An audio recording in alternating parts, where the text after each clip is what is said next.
Adam, now we've had an increasing amount of chat on some of our feedback to the social networks about the Green Deal. Now, can you explain a little bit about that to me, please? Yeah, the Green Deal is the latest initiative from government to encourage homes and businesses to invest in the fabric of their buildings, to enhance the insulation, to change the glazing, to change their boilers for something more efficient. And what the Green Deal is a scheme to allow us to essentially borrow some money to make that investment. Now, not everyone likes the concept of borrowing money, but this is a bit cleverer than that, because what the Green Deal does is it allows you to make your repayments through your electricity bill, so through a system that's already in place. But very importantly, there is something called the Golden Rule in the Green Deal, and the Golden Rule says that your repayments cannot be more than the savings you are making. So your net's never going to be worse off by making the investment in your property. So it's government's way of encouraging you and I and businesses to put some money into insulation and other technologies without it actually costing us anything, even though we're borrowing the money to do it. So why are we hearing more about this now than ever before? Well, government is incentivised to encourage us to do more and more and more and more around energy efficiency, and coming up with regular incentives. And the Green Deal is the latest incentive. It's a coalition policy. They're very proud of it.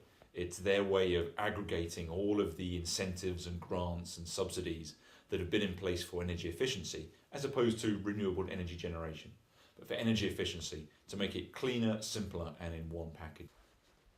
Have the government got specific targets to meet on this, Adam? Yes, they do. The EU has set some pretty challenging targets, actually, for all of the European countries. The UK's target is a 15% reduction in carbon emissions by 2020, based on 1990 levels. We're looking to be some way off that at the moment. And these initiatives, like the Green Deal, are all ways in which the government's trying to encourage us to do our bit for those kind of reductions. Why do you think we're going to miss those targets? It's taken us a long time to get going. Our cousins in Europe have been doing this for quite a few years already. A number of the Scandinavian countries, for example, have already hit their targets for 2020. And we are some way behind because typically we've had quite cheap energy in this country. It may be a surprise to a lot of people that we still have the cheapest gas in Europe. We think energy is very expensive in this country because we use so much of it, not because the unit price is actually expensive. So we have had cheap energy, therefore we've not actually had to worry too much about wasting large amounts of energy, which we do incredibly well. And now government's trying to encourage us to think differently and conserve energy. Are there implications if the government doesn't meet these targets? There are financial implications.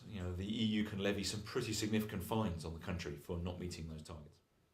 Would you say, as a country, we're quite cynical about renewable and new energy? We are cynical about renewable energy. We have typically always relied upon gas and coal to provide the energy into because we've always had it. Because we've always had it. Now we have less of it. We're now going to import our gas from Eastern Europe and from the Middle East. North Sea gas is effectively running out for us. So we're becoming more and more reliant on other sources of energy from outside of our country. And we are cynical about it. The concept of saving energy just isn't part of our psyche. Adam, how do we compare with the rest of Europe in the scale of being energy efficient? We're probably pretty close to the bottom in terms of how clever we are about what we do and how sensible we are about how we save energy. I mean, it's a couple of great examples of that sort of thing. An average European or Scandinavian, Northern European house uses less than half of the energy that we use for a similar sized property in the UK. They've built houses that are much more sealed, that leak less, and have been doing it for some time. The quality of the housing stock, for example, in this country is one of the poorest in Europe, because we've not had to worry about providing very sealed houses. Our weather is quite temperate. We don't get terribly cold winters, the last couple of years notwithstanding. We don't get incredibly hot summers, the last couple of years notwithstanding. Whereas, of course, in Northern Europe and in Scandinavia, it's incredibly cold. Therefore, energy conservation is critical for them. Are we going to catch up? I think we will catch up, and things like the Green Deal are part of that encouragement to help us catch up. But the one thing that is going to encourage us all to be more sensible around energy usage is its cost. And the more it starts to hurt us in our checkbook and in our wallet, the more we're going to want to spend less on it. And petrol prices are a great example. People will use less petrol and are seen to be using less petrol and diesel as it becomes more expensive. Adam, thank you very much indeed for explaining about the Green Deal. Pleasure.